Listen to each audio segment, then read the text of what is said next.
Oke, rakkinni shamarranii shannaa fi rakkinni shamarran Oromoo. Rakkinni shamarran Oromootis dubartiin garigariin maqamaaf dubartiidha malee tadhiiraan qixaa jirti. Tadhiiraan qixaa. Ta abbaan manaa isii kun maalirraa akka fedhu hin beekne jirti. Nama akkanumaan bakka qaama isaan addaa qabdiidhaaf heerumte. Maal akka inni irraa barbaadu, maal akka inni fedhu kabajjaan abbaa manaa akkamitti waliin jiraatanii abbaa manaa ofii kanaaf maal akka taate, akka haadha taate, akka obboleettii taate ta hin beekne jirti. Sadaffaa mana itti gubti. Inaaf kan jorroti jettee kun olaal kaaka boqorran nama ba'usummaa. Maal inni kaasirran nama ba'usummaa daaniti moo maadaatii jedhan sun kun irraa gubatee waan laal kaa'e. Azaba seentee kaatee azaba keessaa baate fakkaatti. Gisee inni mana keessatti galee jedhu anaa galu welkaam baga dhufte maal barbaadda bishaan barbaadda ka nyaatu kenniteefi ka dhugu kenniteefi yoo inni anarraayyuu aaree galeetiin jedhe yaa abbaa manaa kan koo maaltu sitti gale maal taate waan akkasisan irraan beektu laal galee miti burcuqqoo ganama qaawulaarra bishaan irraa dhugee deeme ka achi itti galu jiru dumasiin achi teetteetumaan isuma laal eessa dhaqe isii bira dhaqe ichi dhaqe. Woi. Shamarran akkasii mana deemtee gaafa haala zoortee burcuqqoon ati bishaan keessa dhuute achi dhaabbattee tiitteen akkanatti irra zoorte. Achi dhaqti. Ammas algaa abbaa manaa ofiitii fi algaa ijoolleetiyyuu tan kophatti addaa hin baafnetu jira. Algama ijoolleen guyyaa irra fincaanaa oolte kana irra gangalataa oolte kana dinnichaa qorsoo ijoollee irra sukkumaa oolte kana galgala galee inni miskintichi kiyyachitti irra bula.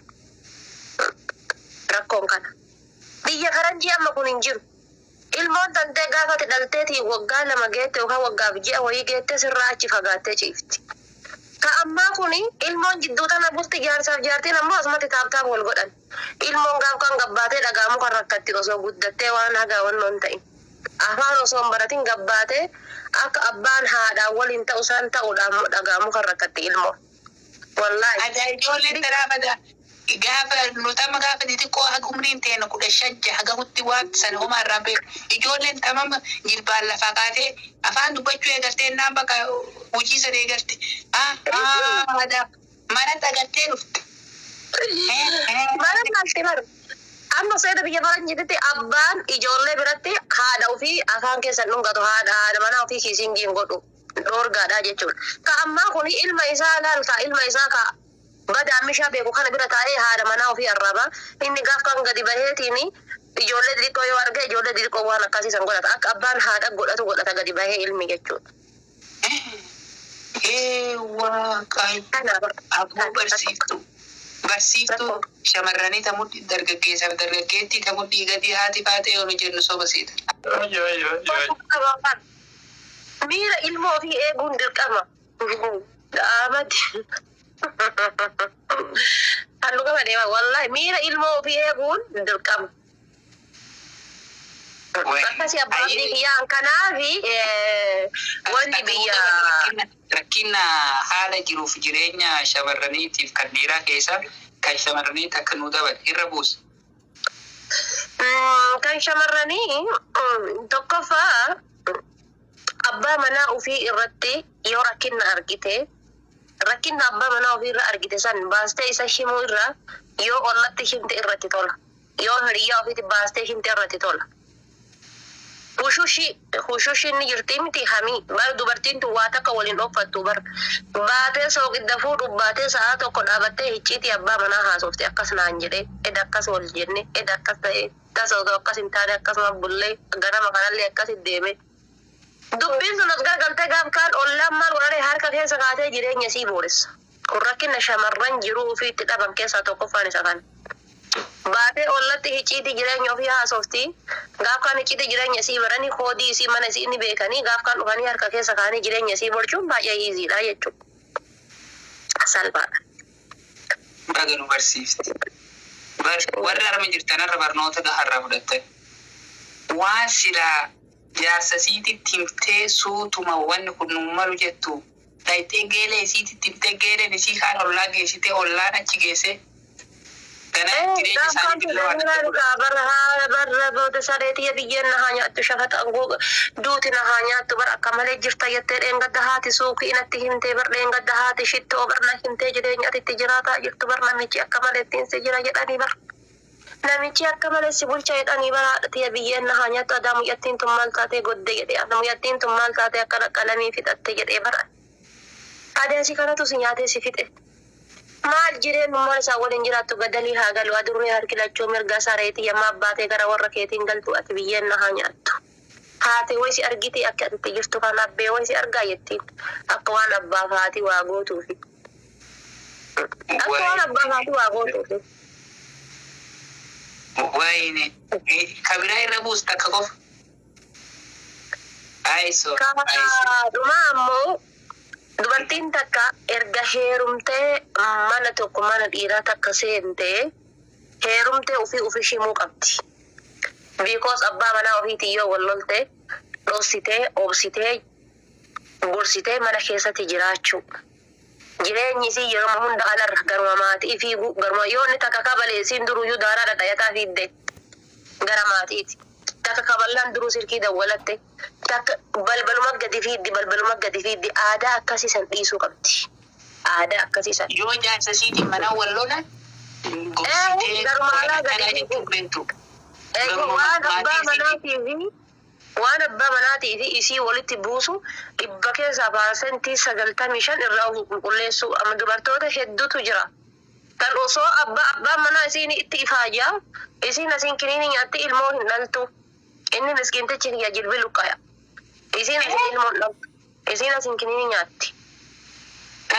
Gaafa mana yaalaa geessee wanni kun irratti bahee jireenyi isii diigame nikaa irraa gadi hiikaa jechuudha. This is too much dangerous. Gaabbi. Inni halkan jilbi luqqa'ee taaf godhaa bula isiin limee diratti. Isiin ammoo deemtee isa dura limee diratti. Isa dura deemtee waan biraa fayyadamti. Gaafa waan kana arge ammoo addaan bayuudha jechuudha. Adaawwanni shamarran meeqa erga heerumtellee goromtii fakkaattuu fi dhaluun feetu isa jilban luqqa'a.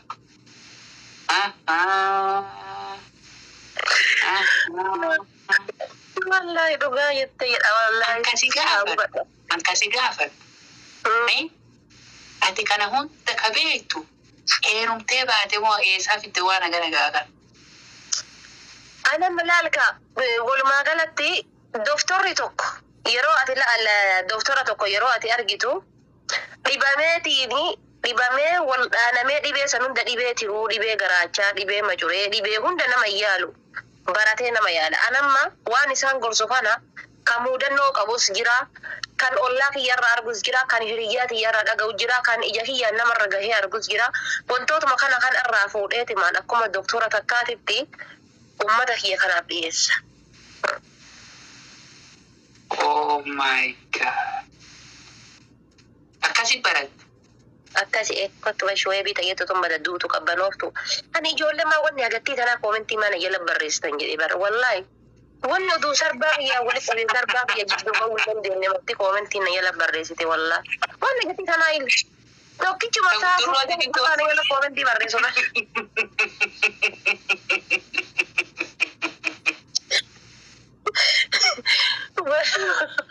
Wallahi. Tokkicha isaa furdaa jabaa jedhee koomentii barreessuudhaan guguruu hooma gamara fayyadama dadhabee of jalatti. Tayyatu kubaasii si keessa buutu taa'ee waama barreessa bara.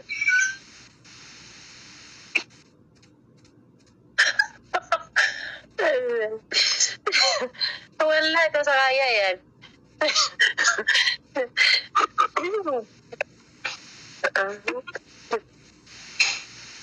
Ya Rabbi barroota haala haaleetti kenneeti rookee.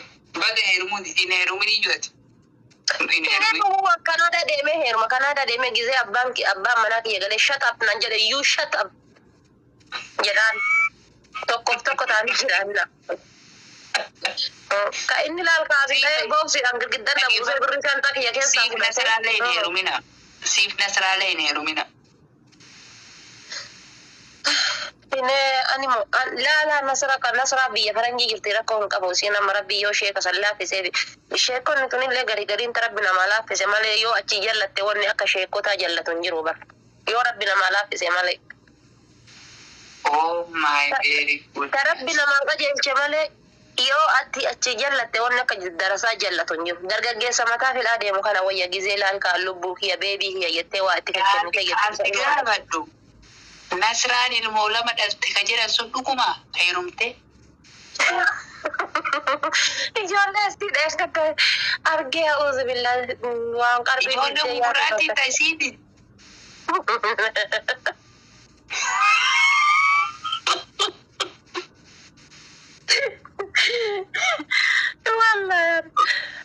Arifan beekaa bari akka adda viidiyoo ishee namni na godhee ilaala sadii wayii jira taphataa waliin tarree.